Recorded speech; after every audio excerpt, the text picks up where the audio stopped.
그 연세봉에 있는 그쪽에 정류장을 한번 신설하는 걸 추진을 하고, 이쪽 건너편 쪽에 우리 남부시장 진입하는 쪽에 그 정류장 신설 문제는 좀 시간을 두고 논의하도록 그렇게 하겠습니다. 잠깐만 제가 부연 설명을 드리면, 지금 남부시장 버스 정류장 신설은 구체적으로 해야 될 내용이 지금 남부시장 1번 하고 출입구에 6714와 6716이 지금 서고 있습니다.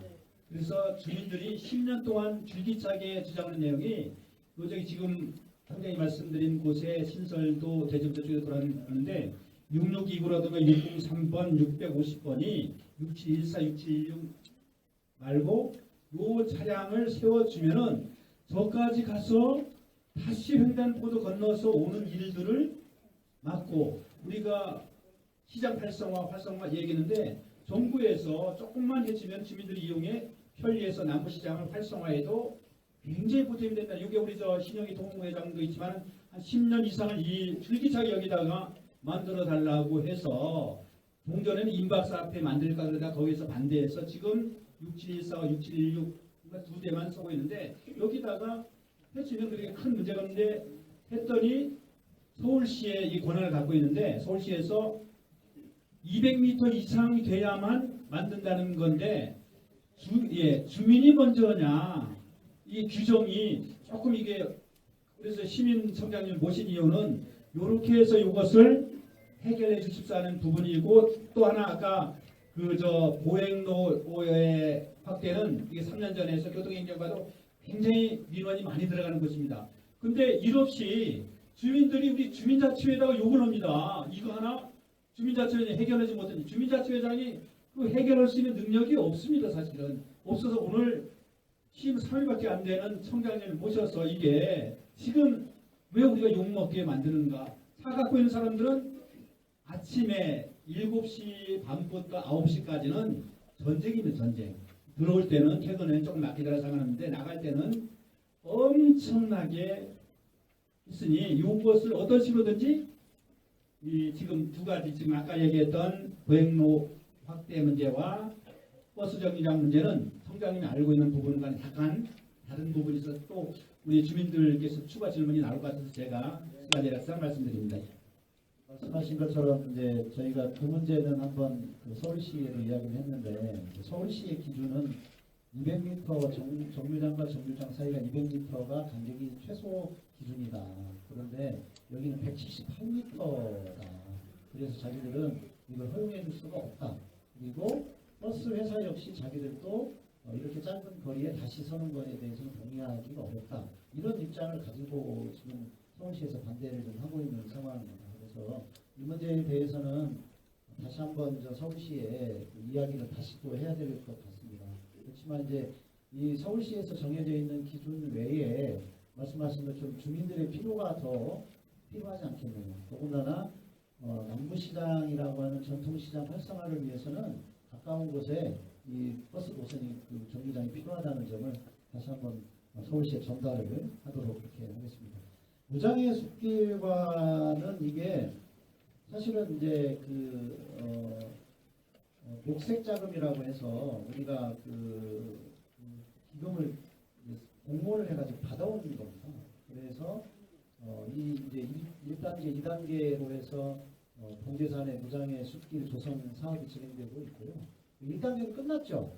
작년에 끝났고 2단계가 지금 현재 진행 중인데 2단계 사업을 하다 보니까 좀 어려운 점이 좀 있습니다. 원래는 한 6월 말쯤에는 이걸 마무리하겠다라고 준비를 했는데 막상 이 공사를 하다 보니까 이게 지금 필요한 자재를 운반하고 막 그런 작업들이 사람이 다 들고 가야 되는 곳이 된 거예요. 그러다 보니까 생각보다 좀 시간이 늦어지고 있습니다. 그런데 저희들로서는 지금 9월 정도면 마무리할 수 있겠습니까?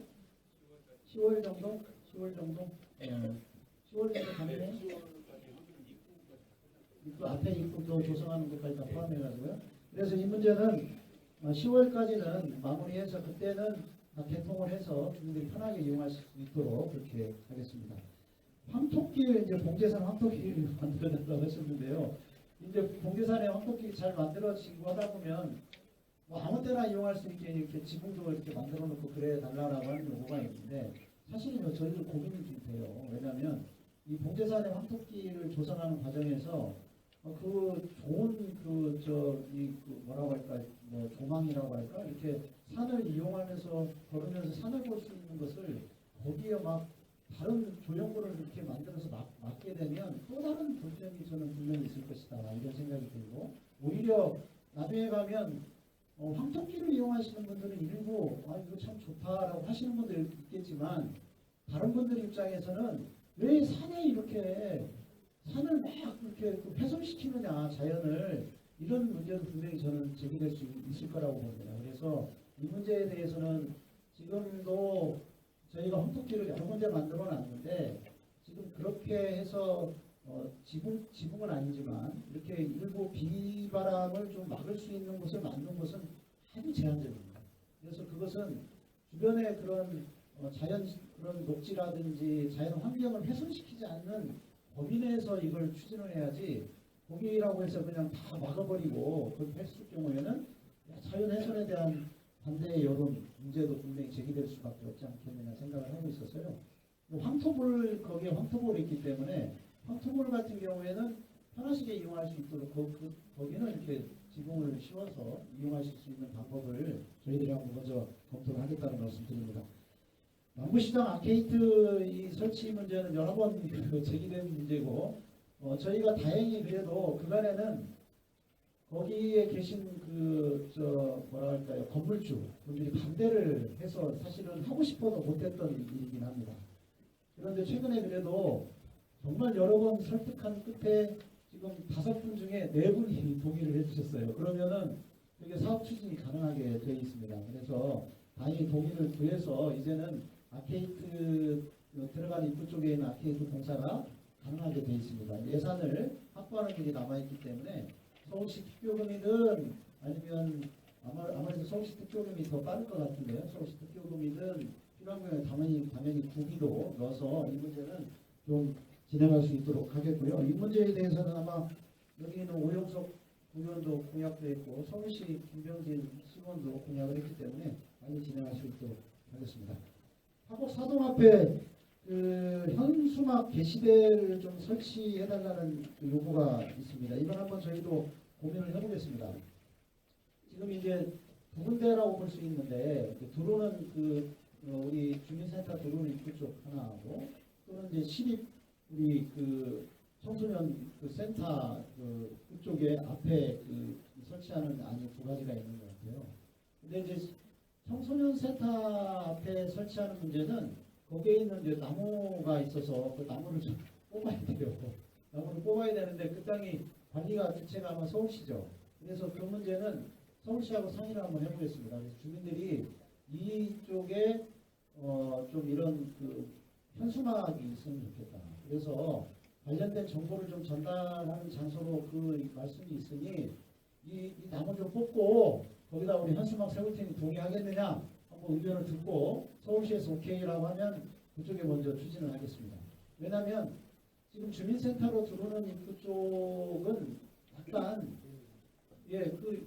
차량이 안 보인다는 그런 문제가 좀 있어요. 그래서 안전 문제를 제기하는 목소리가 크기 때문에 거기에 설치했을 경우에 차량이 나갈 때에 사람이 나오고 하는 것에 대해서 시야가 좀 흐려지고 가려진다는 문제 제기가 있습니다. 그래서 그 문제에 대해서는 쉽게 결정하기는 좀 어려운 것 같습니다. 그래서 먼저 한번 말씀드린 신입 화곡 청소년 센터 앞에 그쪽을 한번 서울시하고 의견을 조율을 해보고 그쪽에서 가능하다고 하면 그쪽에 추진하도록 하겠습니다. 9개 딱 지나갔습니다. 또 네. 5 주제 9곡지에 대한 저희가 1차적으로 주민들의 의견을 들은 것을 청장님의 설명을 잘 들었는데 저는 오늘 이 청장님에게 듣는다에서 꼭 듣고 싶은 내용이 주민들 우리 화곡 사동 주민도 그렇고 강서구 주민들 특히 홀로 된 어르신들이 상당히 많습니다. 지금 우리 강서 구민의 56만 명에 31,400명 정도가 65세 이상 홀로 된 어르신들입니다.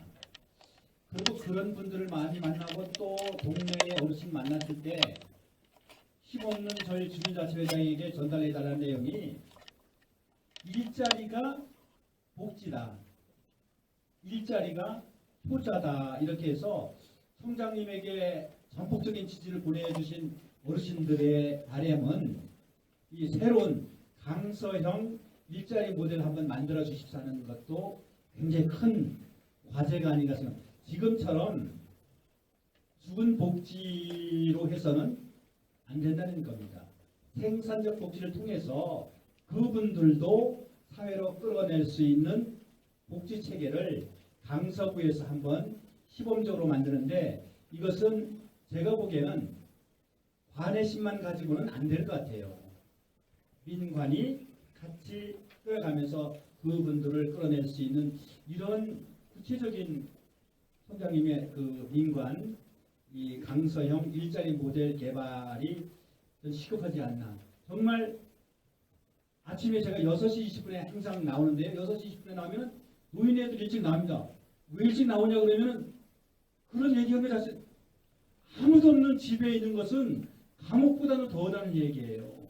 그것을 우리가 이제는 모델을 좀 바꿔야 될 필요가 있지 않나 해서 어렵게 총장님께 이게 복지 관련된 그 과장님도 오신 것 같은데, 이렇게 해서 좀 획기적인 방안이 없을까, 이런.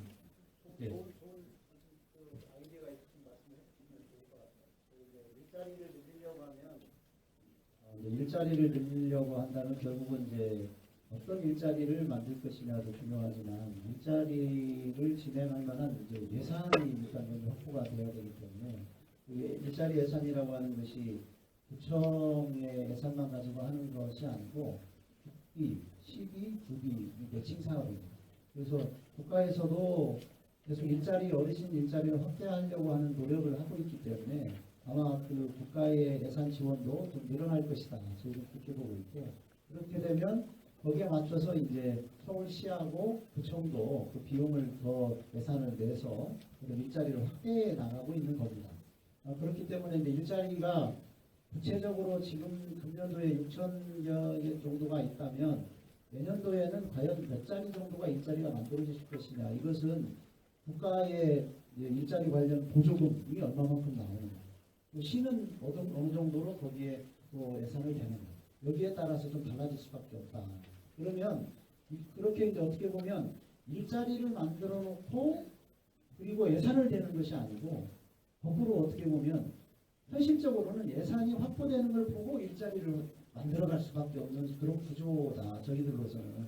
그러니까 이제 말씀하신 것처럼 강서형 일자리라고 하는 건 좋은 것 같습니다. 어떤 형태는 일자리를 늘려야 하는 것은. 그런데 그러면 이런 일자리를 만들어줘라, 이런 일자리를 만들어줘라는 것도 가능해요. 그러면 그런 일자리들을 만들어주는 건 가능하지만 일자리 수를 막 확대해가는 것은 예산이 아까 말씀드린 것처럼 국비, 시비 이런 것들이 어느 정도 배정되느냐에 따라서 우리가 최대한 그걸 따라갈 것인지, 아니면 국비나 시비가 나오더라도 우리는 도저히 예산이 안 되니 그거 할 수가 없어요. 우리는 그런 기는 가지는 않겠다. 국비나 시비가 나오는 만큼 최대한 국비를 다 투입해서라도 어르신 일자리 사업을 확대하겠다라고 하는 그런 생각을 가지고 있습니다. 그러니 이제 지금으로서는 말씀하신 것처럼 어르신 일자리를 확대한다는 데는 저희들도 동의하고 있고 그런 계획을 가지고 있고, 다만 얼마만큼의 일자리가 내년에 확보될 것이냐라고 하는 것은 그 여가에 있는 그쪽의 예산장하고 서울시 예산하고 구의 예산 쪽 건너편 쪽에 다 나왔을 때 우리 나머지가 내년에는 일자리가 어느 정도 나옵니다. 그러면 일자리를 그 이후에는 어떤 일자리를 이렇게 확보하면 제가 이렇게 갈 수 우연 설명을 드리면, 다만 이제 남부시장 버스 예산을 정류장 투입하지 신설은 않는 상태에서 구체적으로 해야 될 내용이 민간과 같이 해서 할 수 있는 그런 일자리 사업이 나올 때가 있거나 에 6714와 6716이 신청하고 있습니다. 그래서 주민들이 10년 동안 줄기차게 주장하는 내용이 요저기 지금 당연히 말씀드린 것의 신설도 대중들에게 공공일자리로 목록기구라든가 603번, 650번이 6714, 6701개 말고 그 차량을 들어가면 더까지 가서 일자리를 80년부터 걸러서 오는 일들을 그러니까 우리 청장님이 기대하는 바가 크지 않습니까? 시장 그것을 활성화 활성화 얘기하는데 방향을 그렇게 전환돼서 정부에서 조금만 해주면 해주면 사동에 지금 화곡동에 강서구에 있는 지금 3만 한 1,400명 정도의 그 의원 중에서 그래도 활동할 수 있는 인원이 사회로 끌어들일 수 있도록 조금 더 방향의 전환이 필요한데 예산만 가지고만 하겠다 해서는 저는 이 문제는 절대 풀리지 않는다고 봅니다. 정말 방향의 전환이 획기적인 방향의 전환이 왔을 때 강서구가 선도적인 역할을 할 수 있다라고 저는 이런 생각이 들어서 어렵게 이렇게 부탁을 드리는 겁니다. 저는 이런 말씀드리고 이제 혹시 이제 예정된 시간이 한 20분 정도 남았는데 우리 청장님 말씀 듣고 그 청장님께 질문하라고 그랬더니 이런 말씀을 하더라고요. 높은 분한테 이렇게 말씀드리기가 논리 정연하게 할 수가 없다고 그래서 제가 이런 말씀을 했습니다. 청장님 그 집에 가면은 다 분리수거 더 없고 음식물도 다 버리고는 똑같은 분이라는 얘기예요. 지금 56만의 국민의 삶을 책임지고 1,749명의 공무원들을 통솔하고 있지만 또 집에 가서는 편안한 아버지이자 남편이자 그러니까 편안하게 말씀해 주십사 그래도 이 우리 주민들은 굉장히 어려운 것 같아요. 이렇게 편안하게 혹시 조금 더 부연 질문 설명이 필요하신 주민께서는 손을 들고 한번 해주시면 어떨까요? 이조 우리 주민자치 감사님 네, 부총장님, 우리 자치센터에 감사이면서 강서구